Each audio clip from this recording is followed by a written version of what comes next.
Hello everyone and welcome to Best Side Cycling. As always, if you enjoyed this video, please roll over the like button and subscribe. Today we'll be tackling one of the most notorious climbs here in the King County, Seattle area, the Zoo Hill Climb. The Zoo Hill Climb starts here in Issaquah at Southeast 54th Street and Southeast Newport Way. Heads its direction towards Cougar Mountain for 2 miles with an average gradient of 8.5%, which is about an elevation gain of 1,000 feet, starting at 110 feet of elevation and ending you up about 1,100 feet. There's also a sort of what they call the bonus climb to the Zoo Hill, which lets you continue even further up Cougar Mountain, and that uses sort of a mix of road slash loose sort of gravel trail, and that goes for about another 300 feet. If you end up there, you'll get really great sights of Lake Sammamish, and you'll sort of be near this radio tower thing. Today, you'll sort of see that I'm featuring a new point of view as I'm wearing my chest mount. The reason for this is because I decided to take out my carbon road bike, which I don't quite have the handlebar set up yet, so you'll have to excuse the arms, but at least this way you'll see how much effort I'm really putting in to get up over this climb. On the bottom left, I've included the relative elevation graph, so you can see just how far up in elevation we are and how much left there is to go. And as well, on the bottom right, you'll see the gradient of what I'm currently riding. I think on cycling films, the road definitely always looks a lot flatter than it actually is. So hopefully this will give you a good heads up about how things actually are. But anyway, for this video today, I wanted to give you guys sort of a commentary and overview of this route, especially if you haven't tackled it before, and so you can sort of come in more prepared and then be ready to take on this challenge for yourself. So I would definitely split up this climb into 3 parts. The first part being towards the zoo, the second part being the switchbacks after the zoo, and the third is the rolling hills, which occur right after the switchbacks. The steepest part of the climb is definitely the first 2 and the first half of this climb. There's a lot of parts as you're heading up towards the zoo where you're going to get sort of spurts of mid-teen gradients, like about 13, 14, 15%. And those are the parts that might sort of really deflate you to start. But I promise, as you sort of see what I'm riding right now, is that there are a fair amount of gaps in this route where you'll just get like a good amount of breaks at the 4 to 6% gradient level that I'm sort of riding through now. But so I would say, as you're first riding this hill, your goal is just to make it to the zoo and get past that. And then as you get past that here, as you'll see, I'm encountering some heavier gradients again. You enter the switchbacks, and I would say this is sort of where you definitely have to put in the most effort, as I think this is the most consistently steep part of the ride.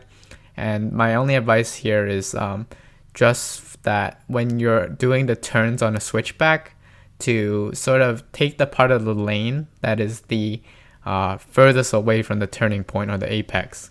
So what I mean by that is just given how sort of steep this route is and how roads are sort of designed, if you're turning left on the switchback, if you're on the right side of the road, it's going to end up being effectively less steeper, and vice versa. If the switchback is making a right, you want to be on the left side to avoid that steep climb that the road often is designed with. And I think even if you're on a car, sometimes you might have to take heed to this advice as well. And on that note, I would say this route, in terms of cars, is the traffic is quite low, and especially if you're going uphill, all vehicles, I think, are very respectful of cyclists riding here. So I mean, you don't purposely need to hug the right side of the lane. I think they are definitely very patient and understanding as they see all of us trying to get up this hill. But with the switchback part of it in my mind, I think if you make it past not this switchback, but the next one, so I think it's effectively the second turn, which is the hardest one. Once you get past that, I think you're in really great shape to finish this climb strong.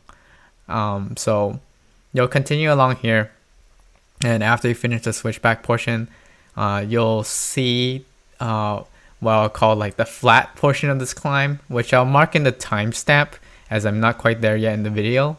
But in that flat portion of this climb, it's about 4 to 5 feet of elevation gradient, which in this climb is considered a really nice welcome break. And from there, you're basically in a lot more residential area, and you'll be tackling what I call the rolling climbs, which I think are a series of maybe 3 or 4 sort of climbs, sort of sprinkled in between is some flatter sort of areas. So as you'll be heading up there, I would say, depending on how you're feeling, definitely use those sort of flat parts as either a break, but if you're trying to press for your personal records, those times are probably the times where you can start to try to gain a lot of momentum for the climb up ahead. And as you make your way forward, you'll be heading towards a school. So I think on the last sort of big climb, the last of the rolling hills, I would say, is the steepest and the biggest one. But you also see that the finish line is right there, and I think there's going to be a school sign that I'll point out again later that sort of marks the end of the zoo hill. And from there, you should be good to go, knowing that you've conquered one of the biggest hills here. I know that was a lot of random commentary, but I'll probably reintroduce it again later in video and make sure to put some timestamps of the things that I just mentioned. But I just wanted to put that all up front so you can listen to all of it at first. But you can just see me here tackling what I would say is probably the hardest part of this climb. So it's I don't know if the number on the bottom right is completely correct, because I feel like this part of it feels like it's in the mid-teens. But yeah, as you see here, I'm using that strategy of being on the left side of the climb as the switchback is making a right turn. It definitely helps. And then we'll be climbing up, and then there's going to be, I think the switchback part is a total of 3 sort of turns. So that's the second one. And then after this third turn, we'll be entering that sort of flat part that I was mentioning, where you can have either a nice welcome break or you can start speeding up to get ready for those rolling hills. So another thing that I sort of just remembered about this climb and this ride in particular was that since I haven't taken my road bike out for a really long time, I actually didn't really sufficiently check the gearing and how everything was running. So it turns out that I didn't have my easiest gear in the back, so the one furthest to the left. And that definitely made this climb a little bit harder than it should have in terms of my effort and my pain levels. But still managed to get through it. This whole climb in real time took me about 18 minutes and a half. Definitely your mileage will vary. But this is the video here is just sped up a tiny little bit. But anyway, we've just finished the switchback portions of the climb, and this is what I would be calling sort of entering into the nice flattest part of this climb until the rolling hills. So you'll soon see the numbers on the gradient dip sort of in the 4 to 6% range. It definitely feels like a welcome break as you're riding this. And then you'll be up ahead making a right-hand turn and just tackling a series of rolling hills, as well as just sort of 2 steeper climbs at the end, with the steepest left, or the biggest climb left at the very end, but still easier than the ones that you've encountered in this ride so far. So yeah, here's the really flat portion. Went down even to 2% gradient we see here. So yeah, use this time to get a break, drink some water, do what you need to do, or maybe push it to sort of get your personal record. But for this next part, biggest tips is basically to make use of the downhills as much as you can. So there's going to be like a slight downhill. It won't last very long. I know for me, it's at my first go, it didn't feel like I had much left after any sort of uphills, but if you sort of add just a little bit more effort in the downhills, you'll gather that much more momentum to go up the next hill, and that sort of helps set your pace a lot more. But some of these will get sort of steep, but overall with the interludes in there, it shouldn't be as bad. And you'll just keep going forward here, and then eventually you'll start to, I think for me, when you know you're near the end is when you see this, there's going to be a speed limit sign, and then also a school zone sign, I believe, as right over the hill there's a school there, so you'll see that coming. And the nice thing about this ride also is that for the final hill, it's a satisfying finish. As you'll come to see in the video, it's sort of one of the bigger hills that you'll encounter during this portion of the climb, so it's just a nice way to see it, and then let you finish strong and finish this climb strong. So I'm gonna fast forward through this next part of the video until we get to sort of what I call the final part of the climb. The gradient here isn't as high, and I'll sort of say, yeah, there's like some parts that you see on the bottom right where it's just about 3-4 degrees, and then others where it's slightly higher, but overall this should feel a lot nicer compared to what you were doing before.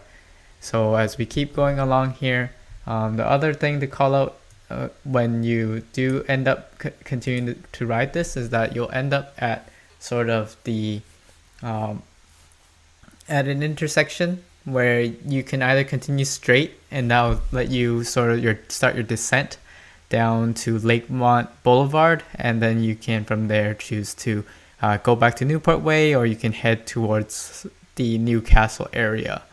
Otherwise, you could make the left, and that was referring to the bonus climb that I was talking about earlier, and that will bring you up all the way to something really cool called the $1 Million View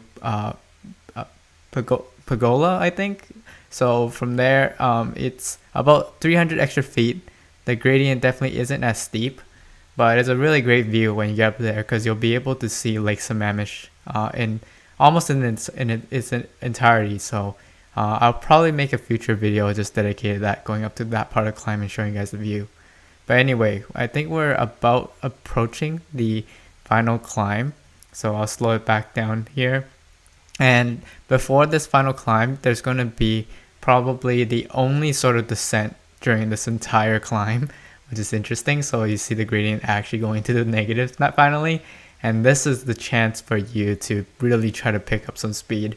You'll probably be sort of tired by now, but if you pick up some speed, it'll definitely pay off, as this final climb is not just, it sort of has two sections to it. So like there's a steep one, and then it sort of levels off and then goes up again. So it's starting to pick up some gradient here, and over into the low teens again, and this is when it definitely does feel like a bit of a struggle. But what you'll soon see, at least in person, you'll be able to see it a lot better, but you'll see that you'll be able to look over the hill, so the finish line is sort of in sight. So this is where you can really give it your all. And the ending point, I think, is pretty much the intersection that I just mentioned before, and you'll see up ahead. And it's also accompanied by a school sign. So I always like using the school sign as sort of like the finish marker if you're not using like a bike computer that tells you when this segment officially ends. But it does come to a very satisfying flat as soon as the climb is over. There's no extra gimmicks or anything like that. But yeah, you see here it goes back into the mid-teens. So this is the final push as I'm continue to ride up this. I think on this particular day, this was when I really started to cramp up, probably due to the fact that I didn't have my lowest gear available to me due to failure of bike maintenance. So that's a key for you guys to always check out your bike and make sure you have all your small lowest gear ratios for riding up hard climbs. But anyway, I think we're just about there, and in the foresight you can see that yellow school sign. It's really small right now on the screen, but it'll get a little bigger. And this is the intersection that I was talking about. So you can either turn left and do the bonus climb up to the sort of viewpoint, or I think it's called like the Harvey Mine Trail, or you can continue down and then head towards Lakemont Boulevard and do your. Anyways, thanks so much for watching, and stay tuned for the next video.